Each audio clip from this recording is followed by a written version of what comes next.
This clip is brought to you by SaveWithConrad.com.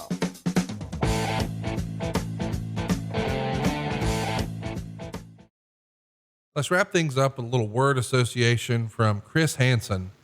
You can just do a line or two or a word or whatever you want, but I'm going to rapid fire, 5 or 6 talent here. Catch a Predator? No, I don't think that's him. I think he spells it a little differently.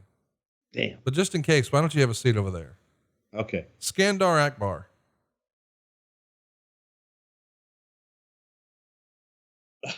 Great guy. He was one of the first people in the United States ever to bench press 500 pounds. Big Jim Webber from East Texas. Great guy. Great guy. Iron Mike Sharp. Clean. Hammerstone. I don't know what a Hammerstone is. Jerry Blackwell. Bonnie Hammer? I'm pretty sure he means the MLW champion. Oh, fuck me. I'm sorry. My head was somewhere completely else. I've seen him. I've seen pictures of him and seen him. Impressive looking guy. I haven't seen enough of him to give you one way or another. My head was somewhere else. No, in fairness, I threw 2 old school names at you and then a current 29-year-old guy. So yeah. Absolutely no disrespect to Mr. Hammerstone, who I know listens to our pods. Listen to the next name, Jerry Blackwell. It's like, this is a game of which one of these is not the other. Chris Hansen may be just a big Hammerstone fan, wanted to slip it in there. Shout out to the MLW champ, but Jerry Blackwell. Impressive looking guy. Yes. I when you said it, I'm like, does he mean Bonnie Hammer? Jerry Blackwell, goddamn, Georgia. Here's the funny thing about Blackwell.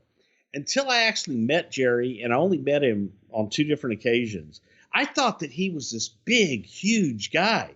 Jerry was only like about 5'9". Right. He wasn't that big. He was just big around. Yeah. But a sweetheart of a man. Tiger Chun-Li. Tiger Chung-Lee, man. Kim Duck was what he worked at from Korea. And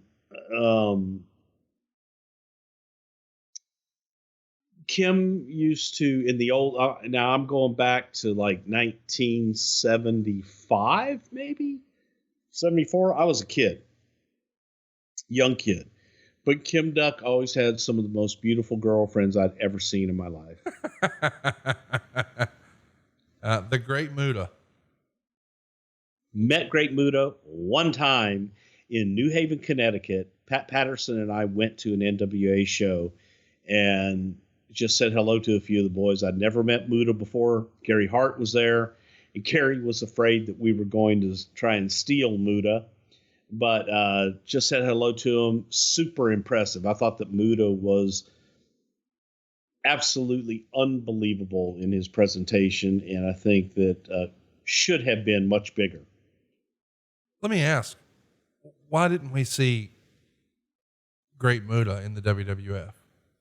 Well, first of all, probably Gary Hart. Gary kind of controlled him here in the U.S., and that was kind of a shoot deal in how business was done. And Gary was very protective of that. So the other thing was, by the time that Muta went back to New Japan, he was a megastar over there because of what he had done in the U.S. So Muta didn't really have a desire to go anywhere else and do anything else. He was a big star in his home country. I just think it would have been cool to see him and Rick Rude, or him and Mr. Perfect, or him and Brett, him and Hogan. Could have been fun. But since you brought him up, why not Gary Hart? Once upon a time, this was the land of the managers. It felt like every heel act had a heel manager, and Gary Hart, to hardcore fans, always regarded as one of the better heel managers. Why not a shot in New York? Just didn't jive. They didn't click.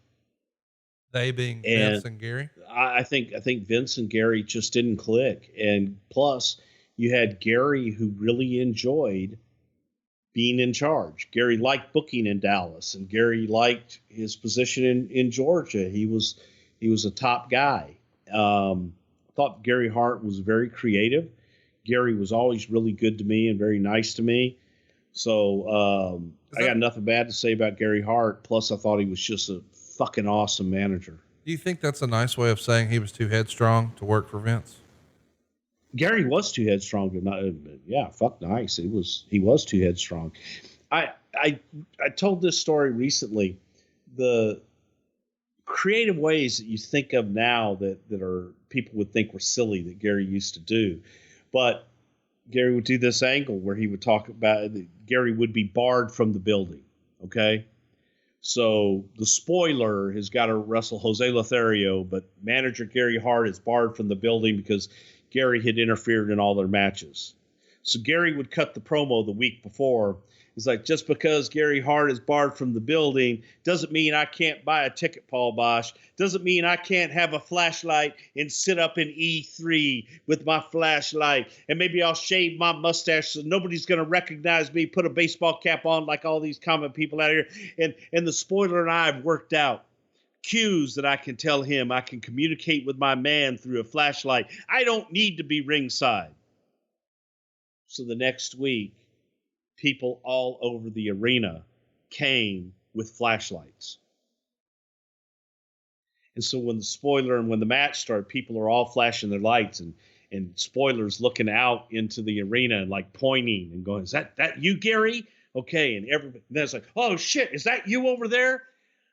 Simple shit that worked and got people all over the arena. Everybody brought a flashlight to trick the spoiler, to make them think that they were Gary Hart. Those bastards. Let's do a couple more shit here. Abdullah the Butcher.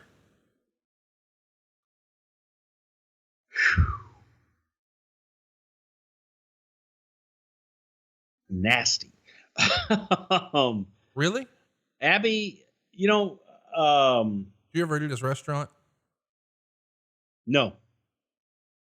So Nasty's a real thing, man? I mean, are you being serious? Have you? No, I don't think it's open. It may have reopened. Yeah, the one thing about Abby was Abby always was dressed to the nines. Always very well dressed and shit, but Abby was brutal, and you either loved him or you hated him. The Sheik, Ed Farhat. Farhat, yeah. Yeah, ahead of his time, a real innovator. And, it's, he was one of those guys that made it huge he made it huge in his home of Detroit, but everywhere that he went, he was a top guy. He could come in and leave. He was that special of an attraction and was able to draw money every place he went. Very, very unique attraction. I would say unique and kind of the first of his kind is a heel attraction. The Giant Baba.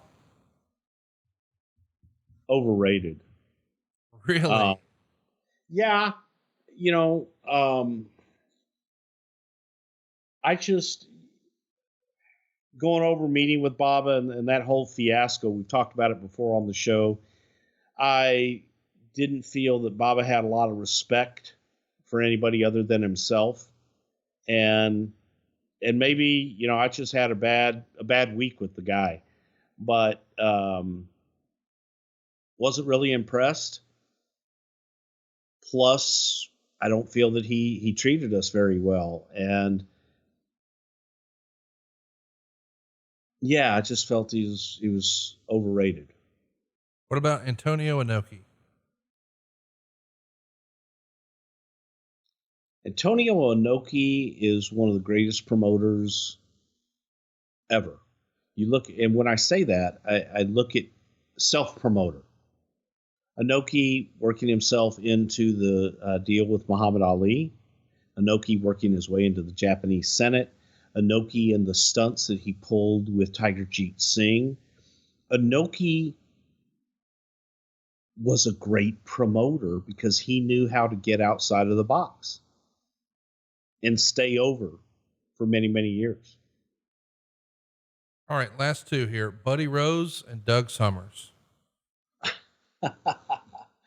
Doug Summers, man, married to Mike McGurk, Leroy McGurk's daughter, and my first cohort play-by-play commentator, analyst, whatever the hell she was.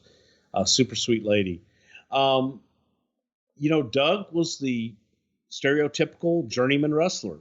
Nothing good, nothing bad about him. Doug was pretty average. Playboy Buddy Rose lived the gimmick, man. He was Playboy Buddy Rose. In Portland, Oregon, in that territory, there was nobody bigger. Buddy went to the towns in stretched limousines.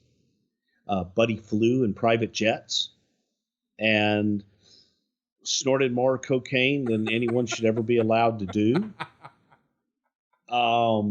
He always had beautiful women on his arm as a shoot. And Buddy lived the gimmick. I think that if Buddy hadn't gotten as big as he did, overweight, that Buddy could have continued on and had a hell of a run with Hulk Hogan in the late 80s. I believe that. I think Buddy still was that good of a performer, but I think Buddy lost confidence in himself when he got big. He could still bump, he could still go, but I think Buddy lost a little bit of his edge. An outstanding performer. A big fan of Buddy Rose. Paul Pershman's his real name. Hey, it's Conrad Thompson. Thanks for checking out the podcast here on YouTube. Be sure to hit the subscribe button and the notifications bell so you get a notice anytime we upload some new content. And go save yourself some money right now. If you're in a 30-year loan or you have credit card debt, it's not a matter of if I can save you money. It's a matter of how much. Find out right now for free at SaveWithConrad.com.